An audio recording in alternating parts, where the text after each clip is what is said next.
మరో బ్రేకింగ్ తిరుపతి జిల్లా చంద్రగిరిలో మంచు మనోజ్ అస్వస్థతకు గురయ్యారు. పిఎస్లో ఫిర్యాదు చేసి బయటకు వచ్చి మీడియాతో మాట్లాడుతుండగా కడుపు నొప్పి రావడంతో మధ్యలోనే వెళ్లిపోయారు. మనోజ్ను చూసిన భార్య మౌనిక ఆందోళనకు గురైంది. సీఎం వద్ద గానీ నారా లోకేష్ వద్ద తన కుటుంబ వ్యవహారాన్ని ప్రస్తావించలేదన్నారు మంచు మనోజ్. తన కూతురు పుట్టిన తర్వాత మొదటి సంక్రాంతి కావడంతో ఇక్కడ జరుపుకోవాలని అన్నారు ఆయన. కానీ వివాదం జరుగుతుందని రాలేకపోయానని అన్నారు. నిన్న కూడా విఐపీల షెడ్యూల్ పూర్తయిన తర్వాతే రావాలనుకున్నానని చెప్పుకొచ్చారు మనోజ్.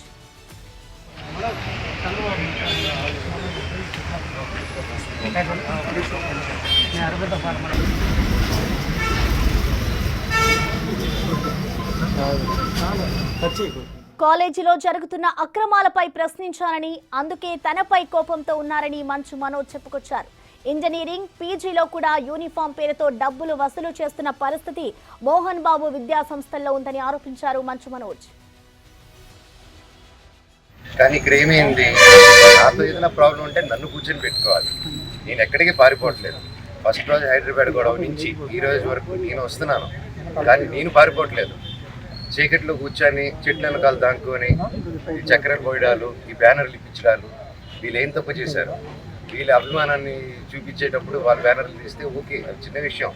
కాకపోతే తర్వాత నాకు తెలిసింది ఏంటంటే, బ్యానర్లు వీక్ ఒక 2 రోజుల ముందు మా పళనిని పిలుచుకొని వెళ్ళి,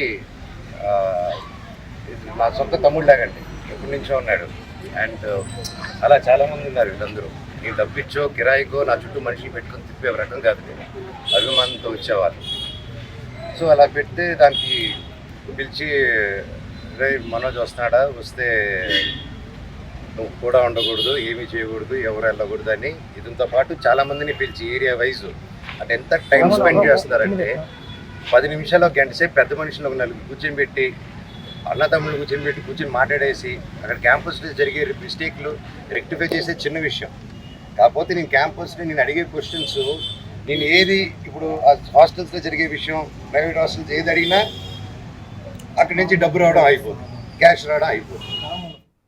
ఈ ఘటనకు సంబంధించిన పూర్తి సమాచారాన్ని మా ప్రతినిధి దామోదర్ అందిస్తారు. దామోదర్, మనం చూస్తున్నాం ఇటు మంచు మనోజ్ అయితే మీడియాతో మాట్లాడుతూ మధ్యలోనే తనకి కడుపు నొప్పి వచ్చింది అంటూ కూడా వెళ్ళిపోయారు. సో ప్రస్తుతం ఆయన పరిస్థితి ఏ విధంగా ఉంది?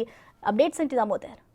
ప్రసన్న, ఏదైతే నిన్న జరిగిన గొడవల ఇష్యూ నేపథ్యంలో మంచు మనోజ్ తన భార్య మౌనిక రెడ్డితో కలిసి చంద్రగిరి పోలీస్ స్టేషన్ కు చేరుకున్నారు. ఈ సందర్భంగా సుమారు ఒక అరగంట పాటు పోలీస్ స్టేషన్ లో ఉండి సిఐ డిఎస్పీలతో సంప్రదింపులు జరిపారు. ఆ తర్వాత ఒక కంప్లైంట్ ఇచ్చొచ్చారు. నిన్న జరిగిన ఘటనలో తన అనుచరుల మీద తన మీద దాడి జరిగిందంటూ కూడా ఆయన ఆ కంప్లైంట్ లో ఇచ్చినట్లు సమాచారం. అయితే ఆ తర్వాత బయటకు వచ్చిన తర్వాత మీడియాతో మాట్లాడుతూ, ముఖ్యంగా ఏదైతే తాను విద్యార్థుల కోసం పోరాటం చేస్తుంటే దాన్ని అడ్డుకోవడానికి ప్రయత్నించాడంటూ, అందువల్లనే తన మీద ఇలాంటి వివాదం చెలరేగిందంటూ ఆయన మాట్లాడుకుంటూ వచ్చారు. ఈ సందర్భంగా ఒక్కసారిగా కడుపు నొప్పి అంటూ కుప్పకూలిపోయారు. తర్వాత ఒక 15 నిమిషాల పాటు అక్కడ విశ్రాంతి తీసుకున్న తర్వాత ఆయన అక్కడ నుంచి బయలుదేరి వెళ్లారు. మొత్తం మీద ఈ ఘటన గురించి ఏదైతే డిఎస్పీని ఈ విషయం గురించి అడగగా, ఇద్దరు ఇచ్చిన కంప్లైంట్స్ లో ఆధారాలు ఎలాంటివి లేవు, ఏ విధంగా మేము కేసుతో పెట్టాలి, మొత్తం ఏదైతే మంచు మనోజ్ వచ్చినప్పటి నుంచి తిరిగి వెళ్లేంత వరకు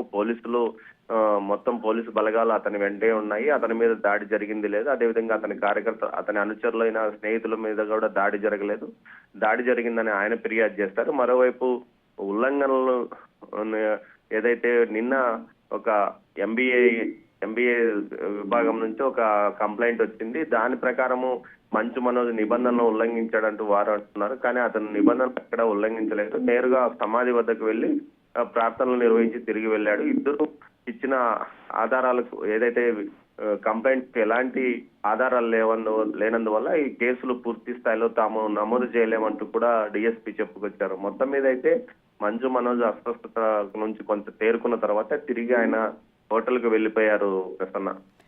ఓకే, థ్యాంక్ యూ దామోదర్.